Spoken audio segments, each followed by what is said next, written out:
ओम जय श्री हरि विष्णु। जय माता रानी। दोस्तों, आपके अपने चैनल धर्म साधना में आपका बहुत बहुत स्वागत है। माँ भगवती दुर्गा की कृपा आप और आपके पूरे परिवार पर सदा सर्वदा बनी रहे। सनातन धर्म में एकादशी की तिथि बहुत महत्वपूर्ण होती है।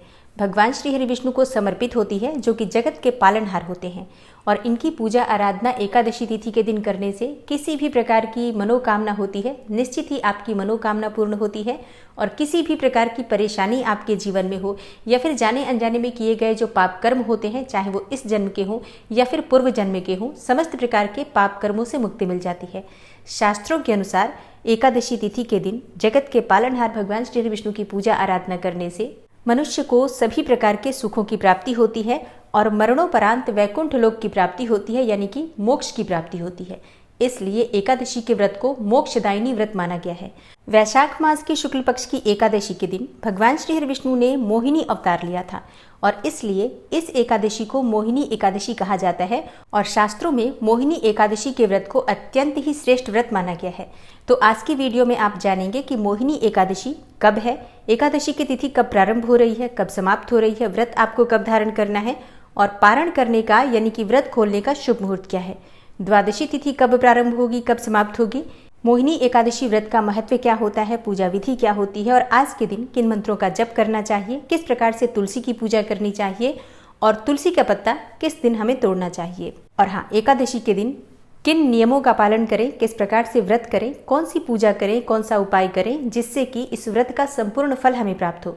और जिस भी मनोकामना से व्रत धारण कर रहे हैं या फिर बिना व्रत किए भी पूजा आराधना कर रहे हैं, आपकी वो मनोकामना पूर्ण हो, इसके लिए आज विशेष क्या करना चाहिए, ये संपूर्ण जानकारी आपको आज की वीडियो में मैं शेयर करने वाली हूँ। तो वीडियो को पूरा ज़रूर देखिए, और अगर आपको आज की वीडियो अच्छी लगे तो इसे लाइक भी ज़रूर कीजिए, क्योंकि आपके लाइक्स, आपके कमेंट्स ही मेरे लिए एकमात्र जरिया है जिनसे मुझे पता चलता है कि आपको ये वीडियो अच्छी लगती है और आपके लिए ये वीडियो उपयोगी है।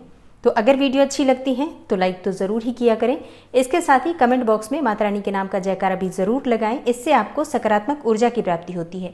और अगर आपका कोई भी सुझाव हो, कोई भी प्रश्न हो, या फिर कोई भी विशेष वीडियो देखना चाहते हैं तो इसके लिए भी कमेंट बॉक्स में ज़रूर लिखें।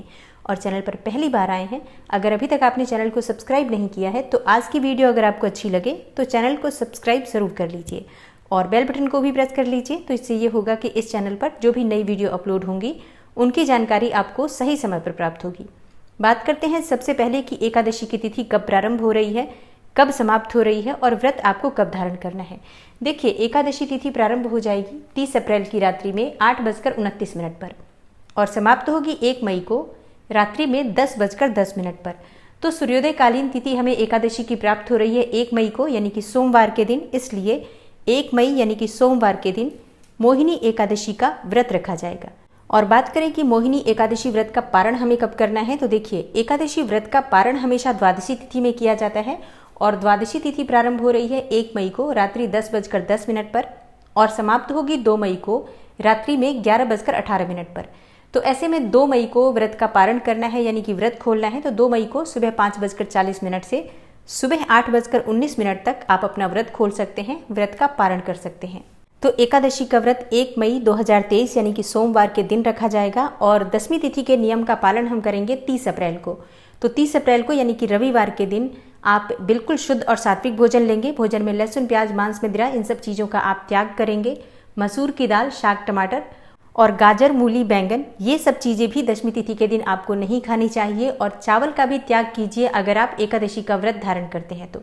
जो भक्त एकादशी का व्रत नहीं करते हैं वो सिर्फ एकादशी के दिन चावल का त्याग कर सकते हैं, लेकिन जो भक्त एकादशी का व्रत करते हैं उन्हें चावल खाकर एकादशी का व्रत नहीं करना चाहिए, यानी कि 10वीं तिथि के दिन चावल नहीं खाना चाहिए। और हाँ, 10वीं तिथि के दिन रात्रि में भोजन नहीं करना चाहिए, ब्रह्मचर्य का पूर्ण रूप से पालन करना चाहिए, और संभव हो तो भूमि पर शयन करना चाहिए। और एकादशी के दिन सुबह जल्दी उठकर स्नान इत्यादि से निवृत्त होकर और भगवान सूर्यदेव को जल अर्पित कीजिए। उसके बाद अपने घर के मंदिर में आ जाइए, भगवान श्री हरि विष्णु की विधि विधान से पूजा आराधना कीजिए।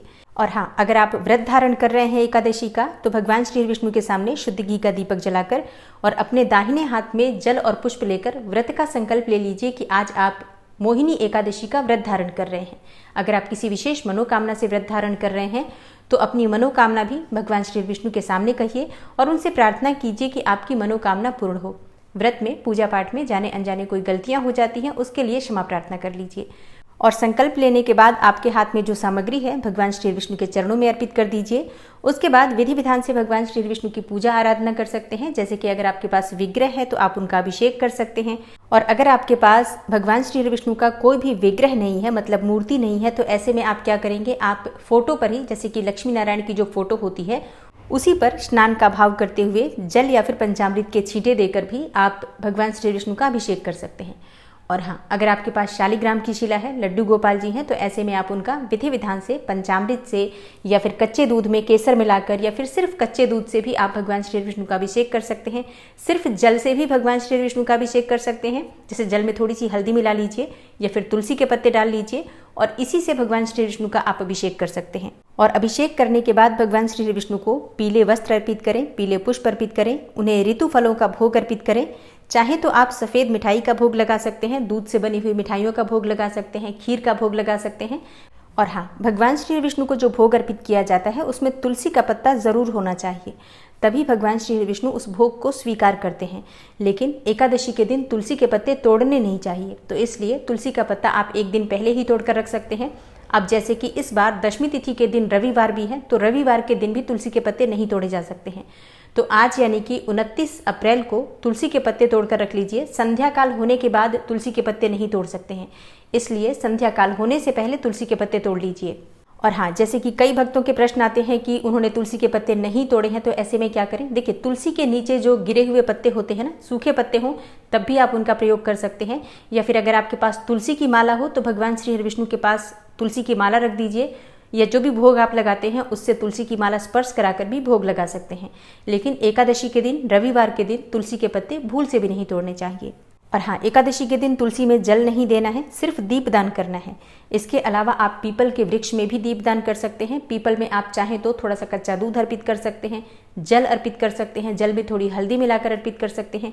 एकादशी के दिन पीपल, केले और आंवले के वृक्षों का पूजन करने से भगवान श्री विष्णु की विशेष कृपा प्राप्त होती है। तो घर के आसपास कोई भी देव वृक्ष हो, चाहे पीपल का, केले का या फिर आंवले का, तो वहां जाकर आप इन वृक्षों का पूजन कीजिए, दीपदान कीजिए। इससे लक्ष्मी नारायण का स्थिर वास आपके घर में होता है। इसके अलावा एकादशी के दिन आप भगवद गीता का पाठ कर सकते हैं, विष्णु सहस्त्रनाम का पाठ कर सकते हैं, गजेंद्र मोक्ष का पाठ कर सकते हैं, या फिर भगवान श्री विष्णु के किसी भी मंत्र का, किसी भी स्तोत्र का पाठ कर सकते हैं।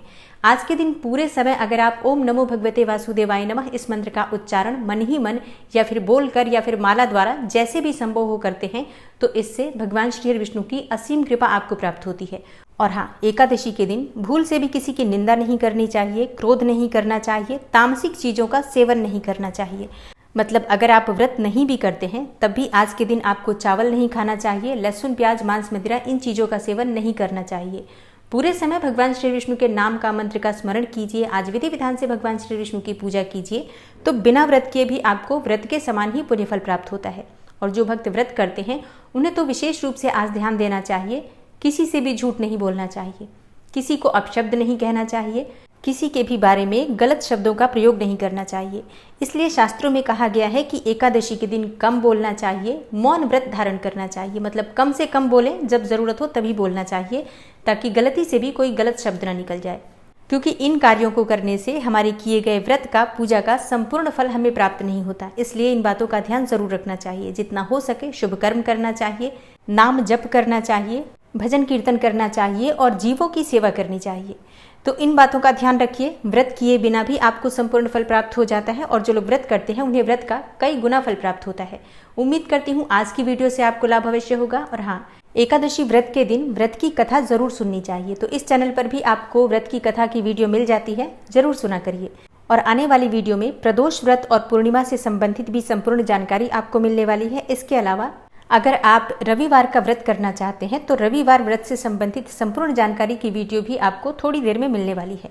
तो चैनल से जुड़े रहिए। मिलती हूँ मैं आपसे अगली वीडियो में। तब तक के लिए नमस्कार।